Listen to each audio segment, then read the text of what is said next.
मैं Sophia Muzaffarpur page 3 news में आपका स्वागत करती हूं। आज मुलाकात करते हैं मुजफ्फरपुर के जाने माने उद्यमी और मुजफ्फरपुर के भाजपा जिलाध्यक्ष श्री रंजन कुमार जी का, और आगे की बात करते हैं श्री रंजन कुमार जी से। आपका स्वागत है हमारे शो में। नमस्कार सभी लोगों को, मेरा नमस्कार। सर, आपसे हम पूछना चाहते हैं कि आपका जो ये सफर है भाजपा जिलाध्यक्ष का, उसके बारे में कुछ बताइए। अभी तो मेरा सफ़र शुरू ही हुआ है। अभी तो मेरा जिला अध्यक्ष बने हुए 5 माह ही पूरे हुए हैं, परंतु जब से मैं जिला अध्यक्ष बना हूँ लगातार कार्यक्रम का ही दौर रहा है। जिस समय मैं जिला अध्यक्ष बना उसी समय केंद्र की सरकार ने CAA कानून लाया था। हम लोगों ने जनता के बीच में जा कर के जो इसके संबंध में भ्रम था उस भ्रम को दूर किया। लोगों में जो भ्रम फैला हुआ था, हम लोगों ने लोगों को बताया कि ये जो सिटीजन अमेंडमेंट एक्ट है ये कहीं से नागरिकता लेने का कानून नहीं है, ये नागरिकता देने का कानून है।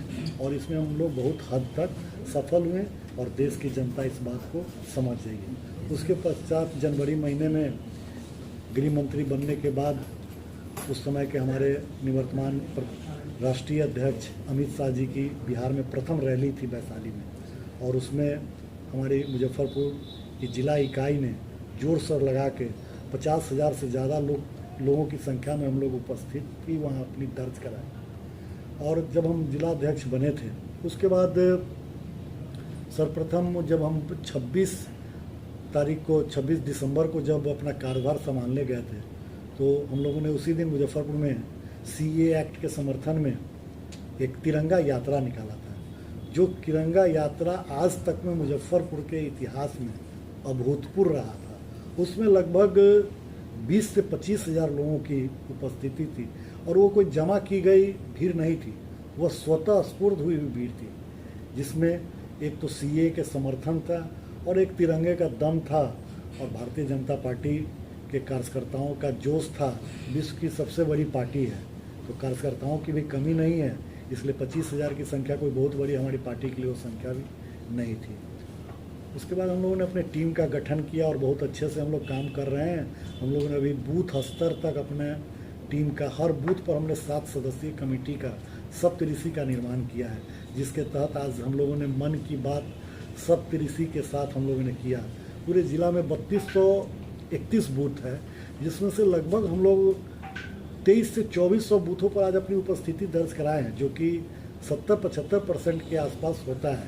ये हम लोग की काफ़ी, मतलब ये आप कह सकते हैं कि पार्टी की ये बहुत बड़ी कामयाबी है। और हमारा संगठन हर स्तर तक जिला की कमेटी बन गई है, जितने भी हमारे मोर्चा हैं वो बन गए हैं, हमारे प्रकोष्ठ वगैरह भी बन गए हैं, तो काफ़ी काम चल रहा है। पार्टी है, काम करना है तो चुनौती तो होता है, तो चुनौतियों से ही तो लड़ना एक काम है, और हम चुनौतियों से हम भागने वाले आदमी नहीं हैं, पूरे जोश खरोश के लड़ रहे हैं। अभी चुनाव का समय है, आने वाले दिनों में बहुत जल्द बिहार का चुनाव होने वाला है।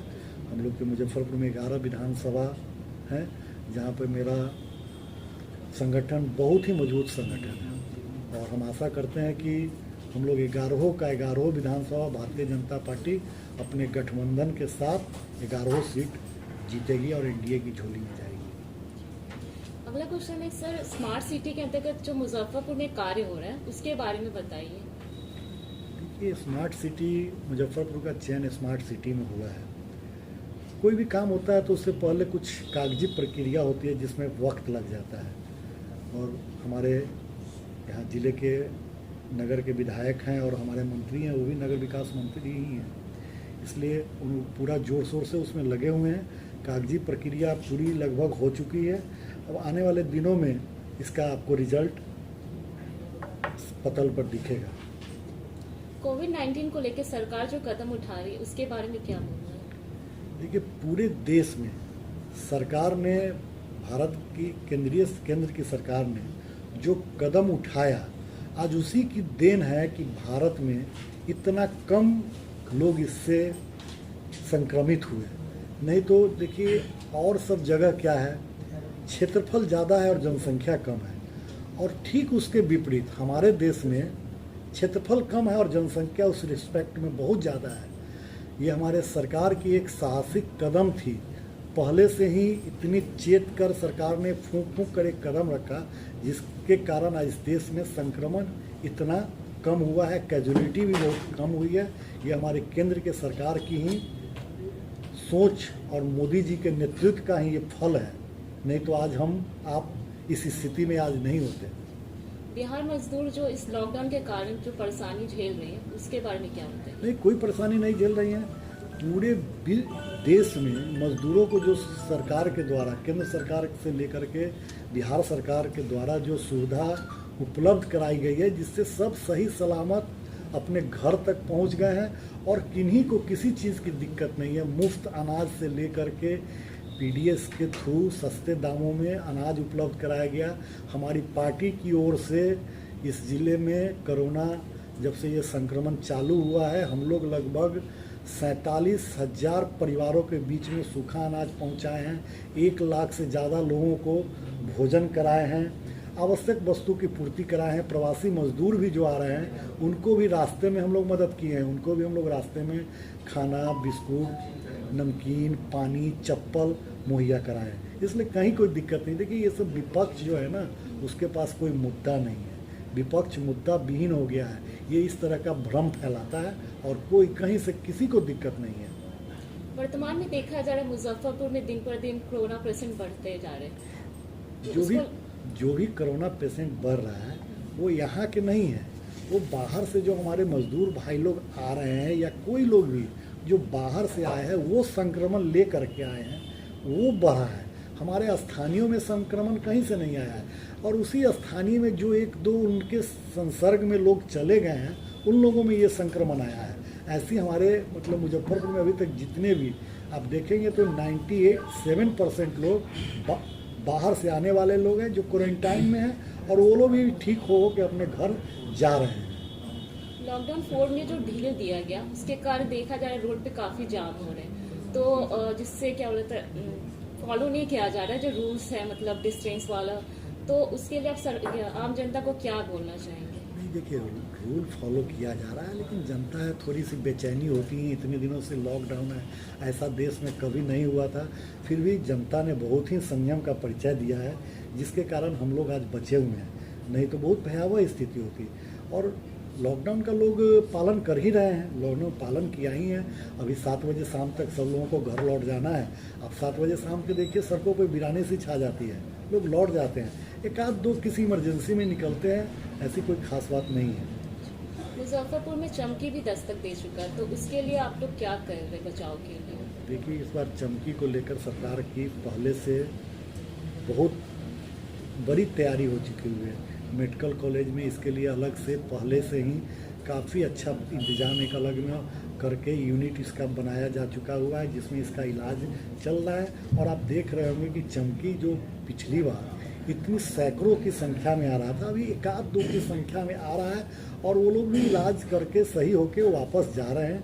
हर बहुत सुधार हुआ है और हम समझते हैं कि आने वाले दिनों में ये 0 हो जाएगी, ख़त्म हो जाएगी। वर्तमान का जो स्थिति बना हुआ है, तो बिहार का इलेक्शन कब तक होने का उम्मीद है और आगे क्या प्रोसेस होगा? देखिए, जैसे ऊपर से हम लोग को भी संकेत मिल रहा है, इससे कहीं नहीं लगता है कि बिहार का चुनाव टलेगा। चुनाव अपने नियत समय पे ही होगा और यहाँ पर एनडीए गठबंधन ही चुनाव लड़ेगा और हम लोग भारी सीटों के साथ पुनः सत्ता में काबिज होंगे। चुनाव में कुछ तरह मतलब बदलाव देखने को मिलेगा इस बार? नहीं, कोई बदलाव नहीं। पूरा इस बार तो हमारे साथ इतनी मजबूती से हम लोग चुनाव लड़ेंगे कि विपक्ष के पास कोई मुद्दा ही नहीं है जिसको लेकर विपक्ष चुनाव में जाएगा। इस बार हम लोग बहुत मजबूती से चुनाव लड़ेंगे और भारी 2/3 बहुमत के साथ बिहार में सरकार बनाएंगे पुनः। डॉक्टर हर्षवर्धन का WHO में कार्यकारिणी अध्यक्ष बनने पे आप क्या बताइए? नहीं, हम लोग के लिए, भारत के लिए गर्व की बात है कि डॉक्टर हर्षवर्धन WHO के कार्यकारी अध्यक्ष बने हैं। ये भारत के लिए, पूरे देश के लिए गर्व की बात है। हम लोग अपने आप को गौरवान्वित महसूस करते हैं। और इस लॉकडाउन के दौरान आपने कैसे लोगों को मदद किया? देखिए, पूरे देश में अगर आप देखिएगा तो सरकार के बाद अगर किसी ने लॉकडाउन के दरमियान कोरोना संक्रमण के लिए कार्य किया तो वो भारतीय जनता पार्टी ने किया। और हम ही नहीं, मेरे मुजफ्फरपुर में ही नहीं, पूरे बिहार में, पूरे देश में भारतीय जनता पार्टी ने बड़ी व्यापक रूप से राहत अभियान चला रहा है। हम लोग ने जिले में एक एक गांव में जा करके, एक एक प्रखंड, एक एक हमारे 41 मंडल है, 41 मंडल में हम लोगों ने कार्यक्रम चला करके हर संभव राहत पहुंचाया है। और जनता में इसके लिए बहुत ही खुशी भी है कि भारतीय जनता पार्टी ने अच्छा काम किया है। आज जो मन की बात हुई उसके बारे में कुछ बताइए। आज मन की बात हुई, उसमें प्रधानमंत्री जी ने रेल कर्मी को, स्वास्थ्य कर्मी को, सफाई कर्मी को, पुलिस कर्मी को, सब लोगों को इस कोरोना महामारी में अपना अहम योगदान देने के लिए धन्यवाद भी दिया है। आगे के लिए चेताया भी है कि 2 गज की दूरी, मास्क पहनना है ज़रूरी, और हाथ को हमेशा धोते रहना है। और ये लड़ाई कोरोना से जो हमारी लड़ाई चल रही है कुछ दिन और चलेगी, लेकिन हम लोग इस बचाव के साथ चलेंगे तो बहुत जल्दी इससे निजात पा लेंगे। इसके साथ ही प्रधानमंत्री जी ने पर्यावरण के रख रखाव के लिए 5 जून को पर्यावरण दिवस है, उस दिन एक पौधा लगाने के लिए, जल को बचाने के लिए और आयुष्मान भारत से इस देश की जनता को जो फायदा हुआ है इसके लिए, इस पर उन्होंने प्रकाश डाला है। साथ ही उन्होंने हिंदुस्तान के टैक्स पेयर लोगों को भी बधाई दिया है, जिससे कि इस राहत कार्य में बहुत ही मदद मिली है। मुजफ्फरपुर पेज 3 न्यूज़ के माध्यम से हमारी जनता को आप क्या संदेश देना चाहते हैं?